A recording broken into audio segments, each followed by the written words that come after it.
Right, pleasant good day. So today we're going to understand how the throttle body of the QG engines is work, the cable type in particular. Right, it might work, it might be similar for other Nissan vehicles. So we have it taken apart. All where you see in the blue paint, that is where the air flow. Right, so we can understand. Right, so first the air coming in. Right, there's idle operation we're going to discuss here. The air coming in from the filter, passing the mass airflow sensor through the tube, and then it enter in here. While this throttle plate close, the air will now enter this port here and exit here. Right, so if you watch, you'll see my finger there. So the air enter in here, coming through this port, coming down, entering into this port here. Right, if you watch it lining up there, so it entering into this port, and then it going through this hole here, exiting here, entering here, right, and exiting on the back of the throttle body to go into the intake manifold. Right, so that is basically how the air is passed at idle when the throttle plate close. Right, so it coming in here, going through this piece, entering here, exiting here. So it's making a loop essentially, coming in, exiting, re-entering, and going in the intake manifold so the cylinders could get air. Right, so we'll stop here.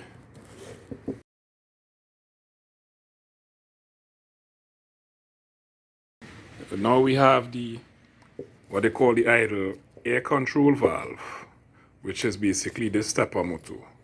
Right, this motor has 6 pins. You see them there. 1, 2, 3, 4, 5, 6. The middle pin is the center tap for the coils. So the middle pins that have a 12 volts constant, and then the outer pins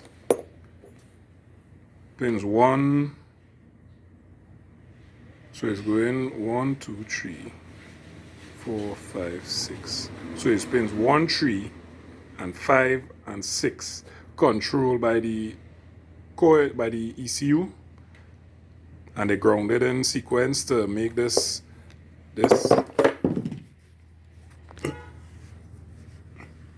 right, this spindle is moving steps. So this is rotate, right, and it will go up or come down. I have a video demonstrating it. Right, and this here now, this fit in this part. Right, so when you look in there, right, you're seeing the pinter cap. So there's the hole. So remember the air coming in here, through here, going in here. So with this here now, when this mounted, right, if you're watching there, it have a space. So by the pintle cap, by the pintle going in or out, it could make that space bigger or smaller to allow more or less air to pass. Right, this cavity where you see in here, there's water, well, coolant, right? So the coolant enter on this side, exit on this side, right? So when two of them come together, it make a seal. So the air now enters here. The stepper motor controls how much air, and then it exits. So that's how, when you do the throttle relearn, it is know how much air, well, how much steps the motor need to make to keep it at the right idle. Right? So we pause there now.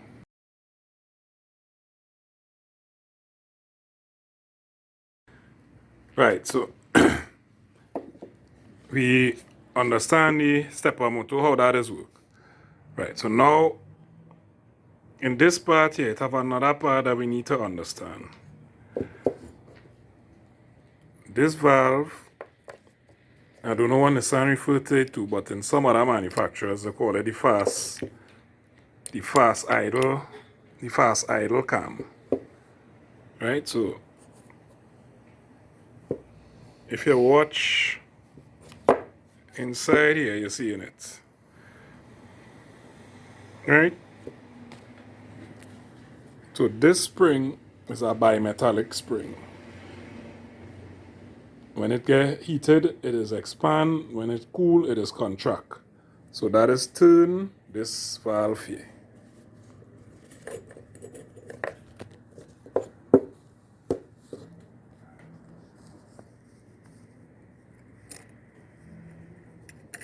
Right, so it fit in the groove there, right?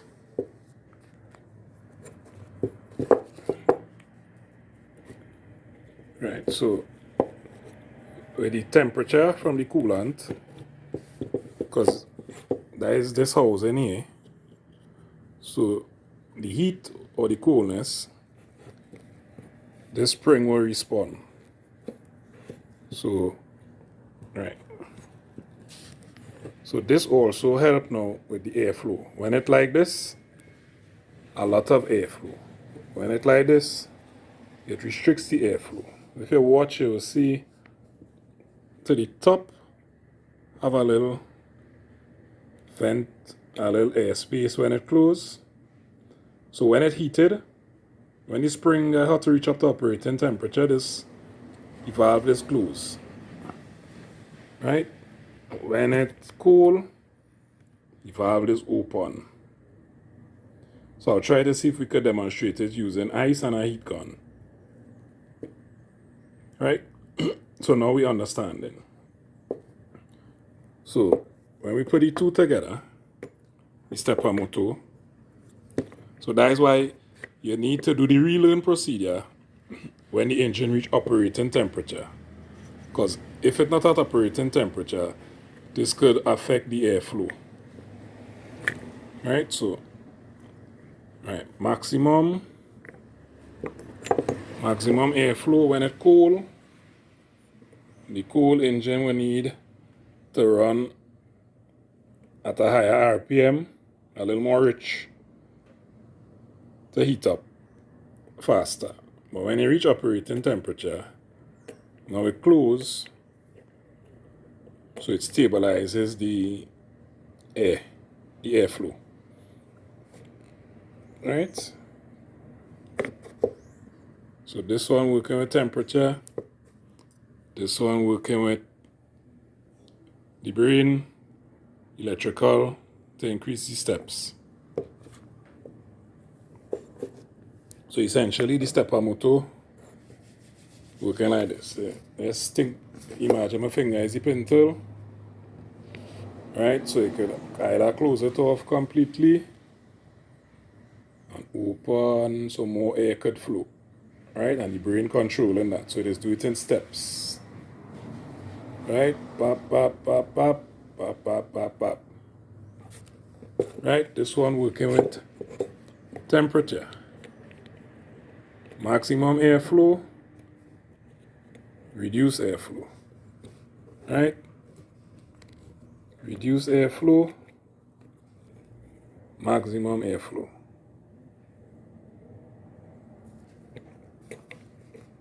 Right, so we're going on try the ice and the heat to see if we could get it to react. Right, so this piece here is the cap that locking the spring in place. Right, so this piece fitting in the groove, and then it's screwed down here. So when the spring expand, it will unravel in a sense, it will unwind or wind up. So that is because of our ambient temperature, that is basically where the spring, the valve will be set, so it wouldn't be fully open.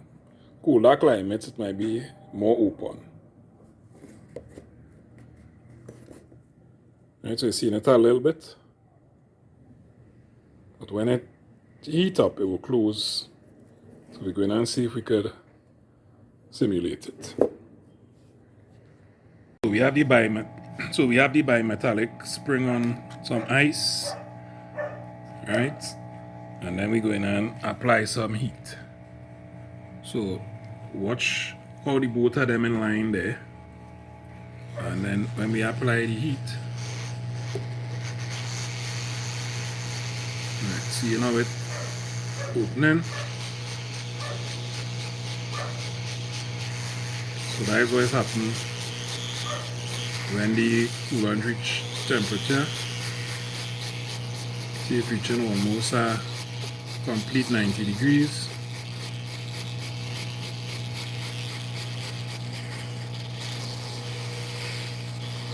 Right? So you remove the heat, and as it cools, realize it's starting to contract again.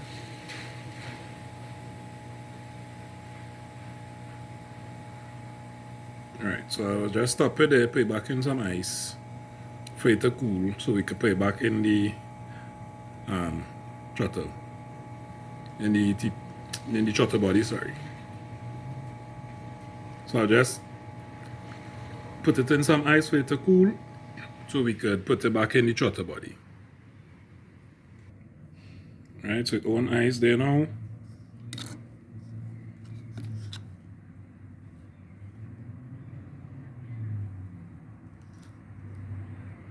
So it should, once it reach certain temperature, it should come back. Right, so you see, it almost line up there. So that's how it is work. So that spring again controlling this valve inside there.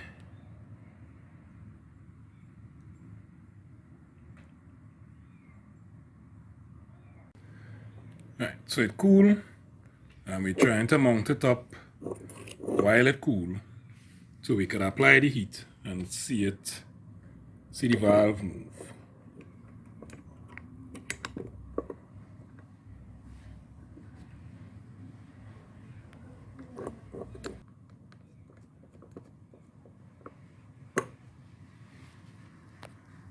Right, now all these things have to be airtight. Right, so we're seeing, right, so we could see the angle of the valve at right now.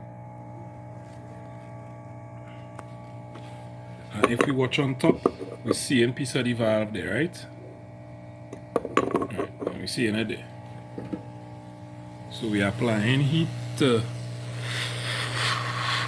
this part here, and we're watching the valve.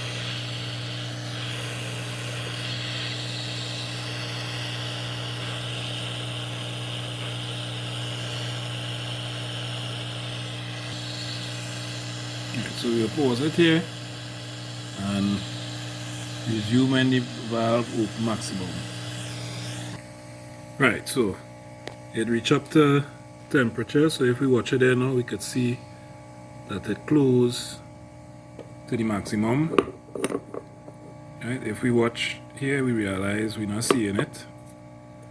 Right, well, the plate hot, so for the pressure to hold. Right, so we're not seeing it like how it was protruding before. So I'll dip it in some ice water so we could see the opening. Right, so cool down a little so we could see that it open a little.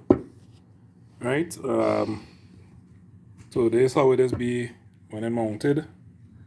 Again, the air passing in through here, coming out there, going through the circle. The pintle will be there to adjust it. That valve there, that flap, controlled by the temperature, because the coolant enter in here, exit in there. So the coolant temperature will heat up the spring. Right, the spring will adjust accordingly, and then it exits in through the back into the intake manifold. Right, so this is it fully assembled. So one key thing to note, please use coolant and not water, because this one, all the water passages were clogged up with corrosion because of the water. So use coolant to avoid that, to minimize that. Right. So this spacer, put the spacer on the stepper motor, put the O-ring because it needs to be airtight, and then put the stepper motor.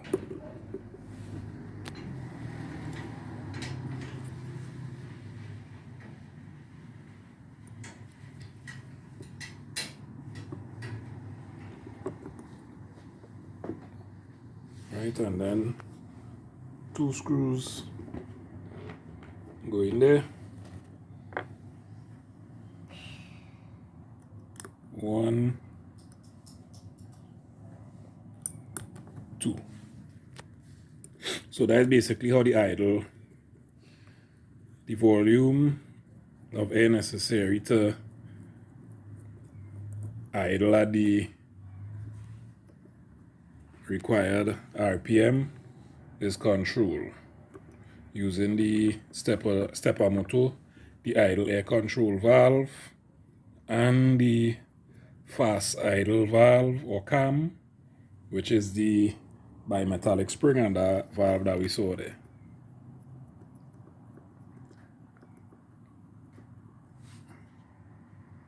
Right, so any questions, feel free to post them in the comments, and thanks again.